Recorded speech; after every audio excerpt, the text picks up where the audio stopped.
చదివినట్లయితే యేసు ఆ చిరకపుచ్చుకొని సమాప్తమైనదని చెప్పి తల వంచి ఆత్మను అప్పగించారు. యేసు ఆ చిరకపుచ్చుకొని సమాప్తమైనదని చెప్పి ఏం సమాప్తి అని చెప్పారు? ఏం సమాప్తి చేశారు ఆయన? ఎవరికైనా తెలుసా అండి ఏం సమాప్తి చేశారు? కృప ఏం సమాప్తి చేశారు? ఎస్ఐ గారు వచ్చి సమాప్తి చేశారు కదా. ఏం సమాప్తి చేశారు?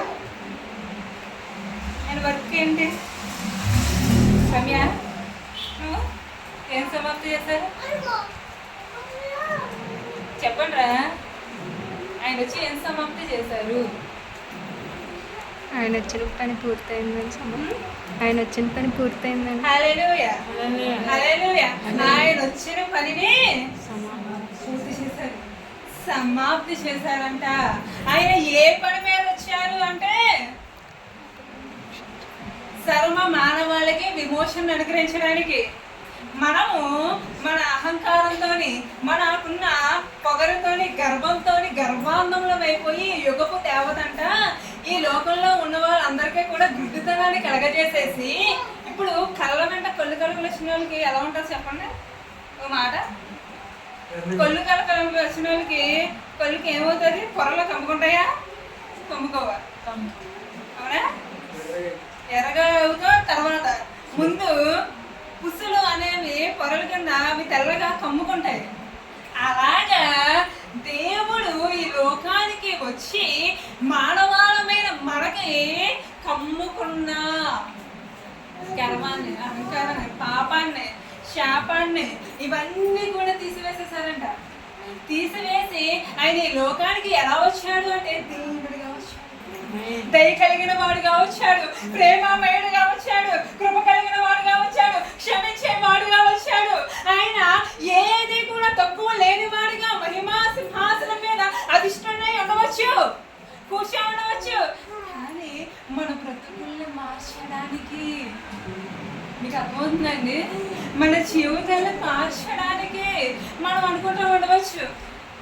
లవోదికీయుల సంఘంలోని లవోదికీయుల సంఘంకి ప్రకటన గ్రంథంలో లవోదికీయ సంఘానికి ఆయన వ్రాస్తూ నీవు వెచ్చగా ఉండినా మేలు, చల్లగా ఉండినా మేలు. అంతేగా నులువెచ్చగా ఉంటే నా నోటి నుంచి నీవేమై పడతావు? పడతావు. ఏంటి అంటే నేను చాలా భక్తుడిని, నేను చాలా భక్తురాలని, నాకు అది తెలుసు, నేను పీహెచ్డీ చేసేసాను, థియాలజీ చదివేసాను. అమ్మ 23వ కీర్తన చెప్పమంటే రాదు, శిష్యుల పేర్లు అవి చెప్పమంటే రాదు, ఆత్మ ఫలాల్లో పాస్టర్ గారు ఒక పేరు చెప్పమంటే రాదు. ఇంకా ఏసై వచ్చింది. ఇంకా పాలు తాగే పసిపిల్లలు అదే సినిమాలోనికి వెళ్ళి అరే హీరో ఎలా పరిగెడుతున్నారు, ఎలా డాన్స్ వేస్తున్నాడు, ఏ స్టెప్, ఏ రంగు షర్ట్ వేసుకున్నాడు, ఏ జడకు ఏ రబ్బర్ బ్యాండ్ పెట్టుకుందో హీరో, ఏ చున్నీ వేసుకో. అవునా? చెప్తారా లేదా? చెప్తారు. ఈ నాట్యాలలో పిల్లలు అంటే మనం చూసే దారిపోయే వాళ్ళు ఎన్ని నడువంకలు తిప్పుకొని నడుస్తాం. పరిశుద్ధ గ్రంథం నుంచి ఏంటి ఒకటి అడిగితే అంటే మన స్థితి ఎలా ఉందండి? ఇంకా ప్రపంచవ్యాప్తంగానేమో యుద్ధాలు జరుగుతున్నాయి. అంటే రాజ్యం మీదకి మేము లేదు అదే అయితే మాకు ఏదో కలిసి వచ్చేసి మా ఈగో సాటిస్ఫై, మా ఆహారం సాటిస్ఫై, ఇది కాదు.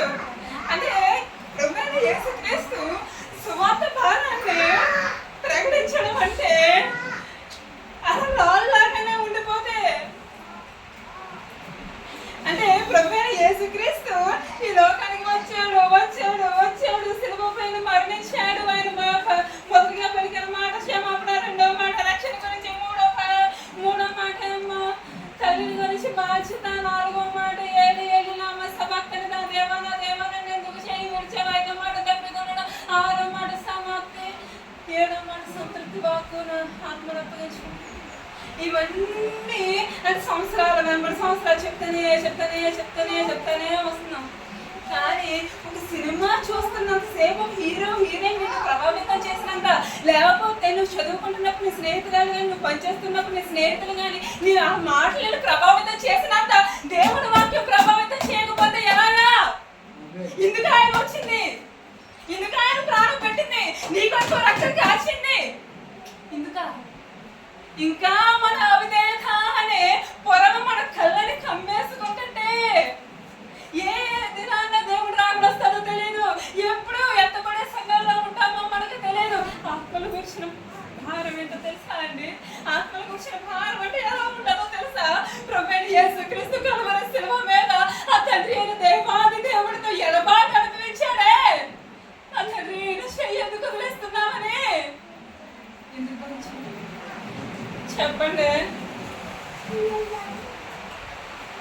అక్క మొన్న నువ్వు రాజేష్ ట్రైనింగ్కి వెళ్ళాడు, ఉండగలిగావా వచ్చినంత వరకు? అంటే బెంగెట్టుకున్నావా లేదా? రూపా నువ్వు అక్కడికి వెళ్ళావు, బెంగ పెట్టుకున్నావా లేదా ఇంటి మీద? లేకపోతే డాడీ మమ్మీ మమ్మల్ని ఎక్కడికైనా పంపించారనుకో ఊరు ఏదన్నాను, బెంగ పెట్టుకుంటారా లేదా?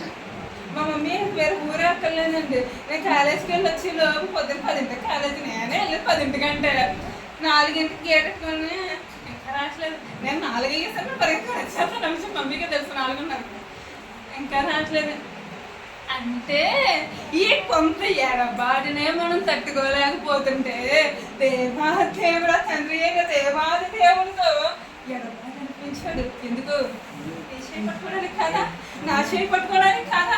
నిత్య నరకానికి పాత్రమైన మనల్ని ఆ ఉగ్రతా పాత్రలు నా గిన్నె, ఆ గిన్నె నాకు ఎదుమించి నీకు ఇష్టమైతే తొలగించమని చేసి ముందు ప్రార్థన చేశాడు కదా గెస్సేమని తోటకెళ్ళి. ఎందుకు చేశాడు? ఆ గిన్నెలో ఏముంది ఆయనకి తెలుసు. ఏముంది అంటే మొత్తం సర్వ మానవాళి యొక్క పాపాన్ని ఆ గిన్నెలో వేసుకుని తాగేయాలి.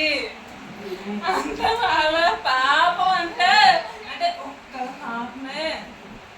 చాలా మందికి పాత్ర అంటే తలుచుకుంటుందో తెలుసా అండి? ఇగో మీరు చేసేది తప్పు అని ఎవరైనా పెద్దలు చెప్పారనుకుంటా, ఈ బాబు గుండెల్లో గొంట పెట్టి పొడి చేసినట్టే.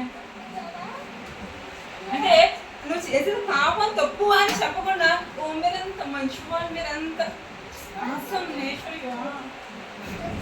అంటే పొంగిపోతారనమాట.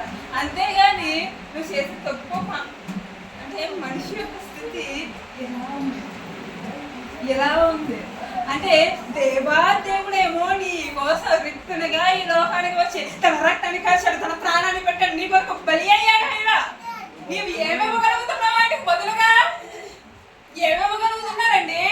ఆయన నీ కొరకు తన ప్రాణాన్ని పెట్టేశాడమ్మా, నీ కొరకు తన రక్తాన్ని కాల్చేశాడు. కలవరి సిలువపై ఆ చేతుల్లో మేకలు నీ కొరకే, ఆ కాళ్ళలో మేకలు నీ కొరకే. మీరు కూడాను ఇప్పుడు ఆనాడు జనులు మాకు రక్షకుడైన దేవాదేవుడు వద్దు, మాకు బరబ్బ, ఎవరు బరబ్బా? నీతిమంతుడా చెప్పండి. వాళ్ళకేమో అప్పించిన వాడా? వాళ్ళకేమన్నా రుణపడి ఉన్నాడా?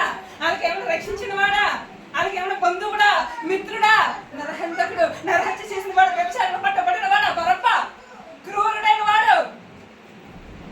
ఎక్కడ రక్షకుడు? గుడ్డి వారి కన్నులు తెరిచిన వాడు, గుడ్డి వారి నడవ చేసిన వాడు, చనిపోయిన వారు లేవనెత్తిన వాడు, పెదవరాలు గోజాడుతుంటే నా ఒక్క కుమారుడు చనిపోయాడే చనిపోయాడే చనిపోయాడు ఏడుస్తూ వెళ్తుంటే పాడిని ముట్టి లేపిన వాడు. కుష్ఠరోగిని చూసి అందరూ అసహించుకునే స్థితిలో, రక్తస్రావం గల స్త్రీని అందరూ చూసి హేయమైన స్థితిలో ఉన్న స్త్రీగా ఎంచే రోజుల్లో ఆయన గౌరవించాడు. పాపంలో పట్టబడిన స్త్రీనికి మరణమే శిక్ష అని చెప్పే రోజుల్లో మరణం లేదు, నీకు శిక్ష లేదు, క్షమించడానికి వచ్చానని ఈ లోకానికి చెప్పిన నాది ఆయన.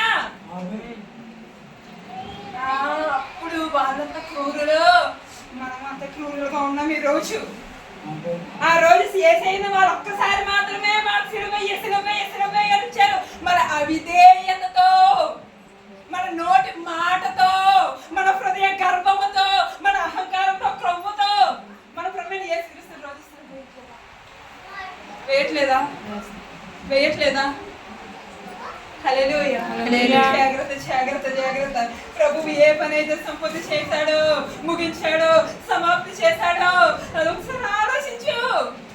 నీ కొరకు నేను విమోచించడానికి కాదా, నీ పాపపు తలంపుల నుంచి, నీ శాపపు యోచనల నుంచి విడిపించడానికి కాదా ఆయన చేసిన బలియాగం? లేక పరలోకంలో ఆశీర్వాదం ఉండలేడా? ఏమా ఉండలేడా? చెప్పండి, ఉండలేడా? ఆ మహిమా ప్రభు పరలోకంలోని దేవాది యొక్క దూతలందరూ కూడా, ఆ దూత గణాలందరూ కూడా పరిశుద్ధుడు పరిశుద్ధుడు పరిశుద్ధుడు పరిశుద్ధుడు పరిశుద్ధుడు పరిశుద్ధుడు పరిశుద్ధుడు అని ఆయన సముఖం మీద ఆ శరాపులు, కెరూబులు, ఆ మిక్కిలి దూతలు, మహాఘనమైన దేవదూతల అదంతా కూడా సమూహం అంతా కూడా తమ కాళ్ళు కూడా కప్పుకొని, తమ కాళ్ళ దేవుడి సన్నిధిలో కనిపించడానికి వీలు లేదని ప్రకాశాన్ని చూడాలి. ఆ మహిమా ప్రభుని తమ రెక్కలతో కప్పుకొని నిత్యము పరిశుద్ధుడు పరిశుద్ధుడు గాన ప్రతి గానంతో కొనియాడుతుంటే అని కూర్చోలేడా? ఓహో అని కూర్చోలేడా? ఎందుకు ఈ లోకానికి వచ్చాడు? ఎందుకు ఈ లోకానికి వచ్చాడు చెప్పండి. ఆషామాషిగా ఉందా ప్రభు మరణం అంటే మీకు? ఆషామాషిగా తీసుకుంటున్నారా? చులకనగా చూస్తున్నారు ప్రభు మరణాన్ని, ఆయన వేదనని, కలవరి శ్రమ బయటపడిన వేదన శ్రమ తృణీకరింపబడిన వాడిగా నోటితోనే ఏంటే ఆయన గుమ్ము చేసి ఒకడికి కళ్ళు కలుగ చేశాడు, మట్టిలోని గుమ్మేసి. అటువంటి వాడు ఇప్పుడు అంటే నరపుత్రుడు నరమాత్రుడు ఆ పరిశుద్ధుడి మీద ఏమేస్తున్నాడు? మోహం మీద వేస్తున్నాడు. అది అనుకున్నాక అందుకే తగినవాడా అమ్మా? తగినవాడా అండి? కాదు సమ్మా, కాదు. ఆయన తన పని సంపూర్తిగా చేశాడు, సమాప్తి చేశాడు. ఆయన వచ్చిన పని ఆయన అంటే దేవాది దేవుడు తనకు ఏదైతే చిత్తాన్ని అనుగ్రహించాడో అది ఆయన సంపూర్ణంగా చేశాడు. అంటే ఈ లోకంలో చెడులు దేవాదేవుడికి ఏదైనా మృక్కుబడి చెల్లించారనుకోండి, తగ్గాను అంటే బెర్రబీగుతాడు. మరి ఏసే బెర్రబీగడా ఏంటి? తన యొక్క ప్రాణాన్ని పెట్టేశాడు, తన యొక్క రక్తాన్ని కాల్చేసిన ఆయన బెర్రబీగడని చూసారంటే ఎక్కడైనా చూసారమ్మా? చూసారా? పరిశుద్ధ గ్రంథం వింటున్నారు కదా, చదువుతున్నారు కదా, వింటున్నారు కదా, ధ్యానిస్తున్నారు కదా మాటల్ని. చెప్పండి, ఏసై గారు ఎక్కడ బెర్రబీగినట్టున్నా, అహంకారం చూపినట్టున్నా? చెప్పండి. ఏంటంటే స్త్రీని పట్టబడి వ్యభిచారంలో పట్టబడిన పాపంలో పట్టబడిన స్త్రీని నుంచోబెట్టి మీలో పాపం లేనివాడు మొదట రాయమంటే అక్కడ ఎవ్వరూ పాపం లేకుండా ఎవరు ఉండలేదు కాబట్టి అందరూ రాయి కింద పడేసి పారిపోయారు. యేసయ్య మాత్రమే పాపం లేనివాడిగా ఉన్నాడు, ఆయన సర్వ హక్కులు ఉన్నాయి, ఆయన క్షమించడానికి ఎన్నుకున్నాడు, ఆయన ప్రేమ చూపడాన్ని ఎన్నుకున్నాడు.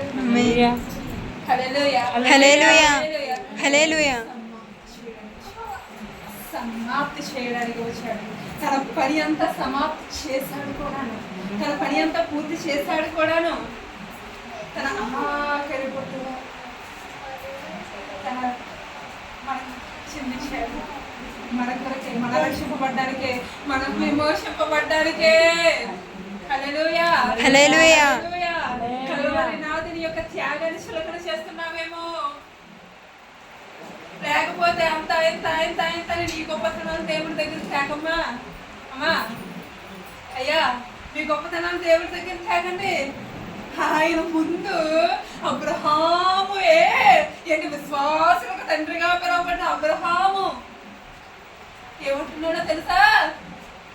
అంటే నేను అబ్రహాములకు నా స్నేహితుడైన అబ్రహాములకు నేను దాచిదనా అని యెహోవా దేవుడే పేరుతున్న అబ్రహాము దుమ్మును ధూళినైన నేను నీ సన్నిధిని మాట్లాడి తెగిస్తున్నానయ్యా అంటే అంత పరిశుద్ధుడమ్మా ఆయన. యోబు వంటి వాడు యథార్థవంతుడు కానీ నీతివంతుడు కానీ ఈ భూమి మీద ఎవరు లేరని సాక్ష్యం ఇచ్చిన యెహోవా దేవుడి దగ్గర యోబు ధూళినయ్యా దుమ్మునయ్యా అని చెప్పి యెహోవా దేవుడి స్వరాన్ని విని పోజాడుతున్నాడు. మీ స్థితి మారకపోతే ఎలా? మీ ప్రదేశితి మారకపోతే ఎలా? ఇంకా ఆడు చూసేడుతో ఏడు చూసేడుతో అలాగా ఏడలాగా లేకపోతే ఆడలాగా ఆడ బాగుపడిపోతారా? కొంచెం ఆడేలా చేసుకుంటారా? ఎప్పుడమ్మా ప్రభువు నమ్ముకుంటే నీ బ్రతుకు మార్పులని ఇతరులకు చెబుతావు? ఎప్పుడు ప్రభువుని యేసుక్రీస్తు నీ కొరకు రక్తం కాచడానికి వచ్చాడు, నీకు రక్షణ ఇవ్వడానికి వచ్చాడు ఇతరులకు చెప్పగలవు? ఎప్పుడు ఎప్పుడు నీ ఒకవేళ ఈ భూమి మీద ప్రభువు యేసుక్రీస్తు నామాన్ని బట్టి సిగ్గుపడితే దేవాదేవుడు అందరి ముందు ఉమ్మేస్తాడు. నువ్వు ఎక్కడి నుంచి ఉంటావు? మహిమగల న్యాయాధిపతి అయిన దేవాదేవుడు సింహాసనం మీద ఆసీనుడై ఉంటాడు. ఆయన పరిశుద్ధమైన చలంగంతా నించుంటారు. ఆయన రక్తంలో కడగబడిన వారు అందరూ కూడా ఉంటారు. నించుంటావు, ఉమ్ము వేస్తారు. అంటే మనకు తెలిసిన సిద్ధాంతాలు, మనకు ఆచారాలు, సాంప్రదాయాలు ఇంకా ఏంటంటే దేవుడు అంతా సమాప్తి చేసేసిన తర్వాత ఆచారం ప్రకటించడానికి వచ్చాడా? సాంప్రదాయాలు నేర్పించడానికి వచ్చాడా? చెప్పండి, ఆచారాల సాంప్రదాయాల. ఇందాక దైవశనం చెప్తాను. మా అన్నయ్య గారు ఇద్దరు చిన్నపిల్లల్ని తీసుకొని మదనమైన చర్చికి ఒకసారి వెళ్ళారు. అక్కడ ఒక ఆయన కనిపించి ఆ పాపని బేమయ్య గారిలో ఉన్నారని, మీరు తప్పుగా మళ్ళీ మీకు అంటే మీ ఆలోచన తెలిస్తే నాకు ఏళ్ళు వెళ్ళారు మదనమైన చర్చి కానీ మరియమ్మ గుడికి ఏళ్ళు వెళ్ళొచ్చు. ఒక్క విషయం అండి, ఆయన చెప్పినాక మళ్ళీ మీకు క్లారిటీ ఇవ్వాలంటే మీరు ఏమనుకుంటారో నాకు తెలుసు. పెద్దనాన్న మా బిడ్డాడి తండ్రి తర్వాత ఆయన కూడా తండ్రి లాగానే మాకు అంటే పిల్లల మీద మా ముగ్గురు కూడా మా డాడీ దగ్గర ఎంత ఇంటిమసీ క్లోజ్నెస్ ఉంటుందో తర్వాత స్థానం అయింది. అంటే ఆయన దగ్గర కూడా మీకు అంటే ఎలా మాట్లాడుకునే స్వేచ్ఛ కాబట్టి చిన్నతనం నుంచి ఆయన ఉన్న ఇదిని బట్టి మా ముగ్గురిని కూడా బయటికి తిప్పుగా ఉండేవాడు సరదాగా. ఒకసారి నెలకోసారి లేకపోతే కొన్ని నెలకోసారి వచ్చి అలాగో నెలకోసారి అలా తిప్పుతా ఉండేవాడు. ఏంటి పిల్లలం కదా కొంచెం ఆహ్లాదంగా ఉంటుంది. అంటే నేను సిక్ అయిన తర్వాత కొంచెం నాకు ఆస్తమా వచ్చి మా డాడీ అయితే అర్ధరాత్రి 2-1 గంట ఆ టైం ఊపిరందకపోతే ఆస్తమాతో బాధపడుతూ ఊపిరందగా అలాడిపోతూ ఉంటే డాడీ బండి మీద తీసుకెళ్ళి మదనమణిగా హాస్పిటల్కి వెళ్ళి గ్యాస్ పెట్టించేవాడు కొన్ని రోజులు.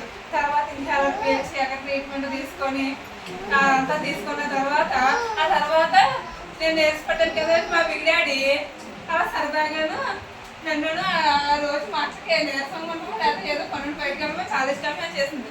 అందుకే నన్ను నా చెల్లిని తీసుకొని అలా ఒరే సరదాగా నల్లగర్ల సైడ్ వెళ్ళొద్దాం రా అని చెప్తే అప్పుడు అక్కడికి వెళ్ళిన తర్వాత అక్కడ ఒక ఆహ్లాదకరం మనం చూడడానికి బయట నుంచి చెట్లు ఇవన్నీ కూడా చాలా కూర్చోడానికి బయట బలలేసి ఉన్నాయి, ఇవన్నీ వేసి ఉన్నాయని చెప్పి సరేలే కదా చూద్దాం రా అని చెప్పి ఒకసారి కూర్చున్నామా ఎండబైపు ఉంది కదా అని చెప్పి మా పెద్దనాన్న ఏం చేశాడు నన్ను నా చెల్లి లోపలికి అలా వెళ్ళాం ముఖ్యం వెళ్ళామే కానీ అక్కడ మొత్తం అంతా పరిశీలిస్తూ ఉన్నాము.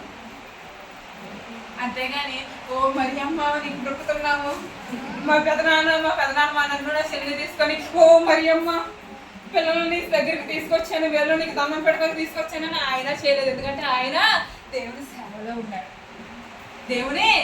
సేవలో ఉన్నాడు, దేవుని సేవ చేస్తూ ఉన్నాడు. అలాగే నేను నా చెల్లి కూడా దేవుని కృపలో పెరిగిన వాళ్ళు. నా తండ్రి నా తల్లి ప్రార్థన ద్వారా నాకు కానీ నేను కానీ నా చెల్లి కానీ అంటే దేవుళ్ళు ఎదిగిన వారు లోకి పోరు. దయ్యం పిల్లగా మొత్తం చెప్పాలంటే అర్థమైందండి మీకు? అర్థమైంది అంటే మీరు ఇందాక మీరు పాస్టర్ గారు సగసాన్ని వదిలేస్తారు మళ్ళీ మీకు ఏదేమనుకో ఏళ్ళు మళ్ళీ తెలుసు వాళ్ళు అంటారని తెలుసు నాకు. అందుకే నీకు మళ్ళీ చెప్తున్నాను. హల్లెలూయా హల్లెలూయా హల్లెలూయా హల్లెలూయా హల్లెలూయా. హృదయ కాటికి విడిచిపెట్టండి. అన్నీ ఉన్న ఆకంట ఎప్పుడు అడిగి ఉంటుందంట. అంటే ఆత్మ ఫలాలు ప్రేమ సంతోషం సమాధానం దీర్ఘశాంతం దయాలతో మంచితనం విశ్వాసం సాత్వికం ఆశానికం ఇవన్నీ ఉన్న వాళ్ళందరూ బాగానే ఉంటారు. ఏమీ లేకున్నాను డబ్బాలు కొట్టుకుని ఉంటారు చూడండి. ఏం లెగుతుందండి ఆకు చెప్పండి. అరిటాకు మీద అన్నీ పెట్టేస్తాం, పులిహార ఆడతాం బిర్యానీ పెడతాం అన్నీ ఆడతాం. అన్నీ ఎట్టేసాం కదా అని చెప్పి ఏవి పడితే చేయకండి. ఏవి పడితే దేవుడు చిత్తమే అంతా దేవుడు చిత్తమే అనుకుంటే లేఖనాలు సరిగ్గా చూడండి. అర్థం కాకపోతే సరైన బోధ వినండి, సరైన బోధ వినండి. హల్లెలూయా హల్లెలూయా హల్లెలూయా హల్లెలూయా హల్లెలూయా. అంటే నేను ఇలా చెప్పి మేము ఏదో అనే కాదు, అంటే దేవునికి మేము తర్వాత నిలవబడి ఆయన సన్నిధిలో నిలవబడి మేము ఆయనకి ఏమైతే అప్పగించాలి మీకు ఆధారా ఉంది పరిశుద్ధ గ్రంథాన్ని మీరు చదివారు కదా, చదువుతున్నారు కదా, ధ్యానిస్తున్నారు కదా, దాని గురించిన అధ్యయనం చేస్తారు కదా. మరి మీకేమైంది? మీరు చెప్పారా? చెప్పాలంటే చెప్పాలి కదా. చెప్పండి, మీరే చెప్పండి.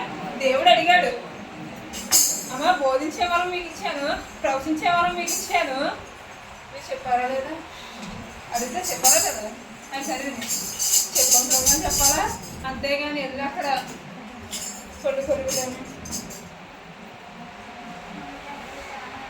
అలా ఉన్నామనుకోండి, వెళ్ళి అక్కడ ఇంకో నీకు పొలి కొరుక్కోవడం చాలా ఉంది స్పేస్ అని చెప్పి నరకంగా పడేస్తాడు. ఇలా సిగ్గుపడి అక్కడ పడమని సిగ్గంతా అక్కడ చూపించామా మూల కూర్చొని అంటాడు. యేసయ్య సమాప్తి చేశాడు. నీవు నీ బ్రతుకులో ఉన్నా పాపాన్ని శాపం క్రియల్ని అన్నిటినీ విడిచిపెట్టేసి ప్రభువైన నీవు నమ్మిన యేసుక్రీస్తు దోషణ పాలు కాకుండానట్లు వివేకంతో వివేచనతో ప్రవర్తించండి. ఆయన తన చిత్తాన్ని యేసయ్య దేవాదేవుడు యెహోవా దేవుడు యేసయ్యకి ఇచ్చిన చిత్తాన్ని యేసయ్య నెరవేర్చాడు. అలాగే యేసయ్య మనకిచ్చిన ఒక చిత్తం ఉంటుంది కదండి, మనకంటే ఒక చిత్తం ఉంది. యాక్చువల్లీ ఆయన మనకి ఇచ్చాడు ఏంటి, అందరికీ నీతిమంతులుగా పరిశుద్ధులుగా బ్రతకాలి.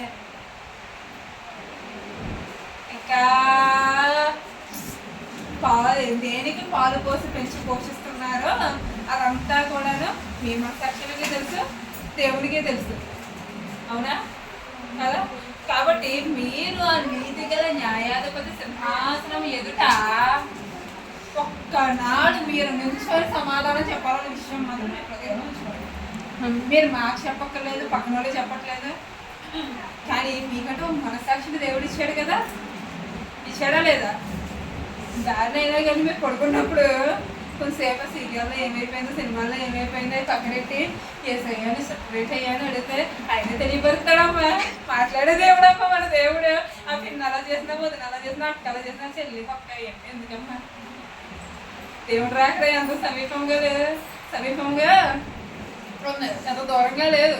రాజ్యం మీద రాజ్యాలు ఇంకా అక్కడక్కడ అంతా సంభవిస్తున్నాయి. ప్రతికూల మార్చండి, నూతన పరచబడింది. యేసయ్య గారు అందుకే మనకి ఈ లోకానికి వచ్చాడు. హల్లెలూయా. చిన్న మాట మనకి దేవి శాస్త్రం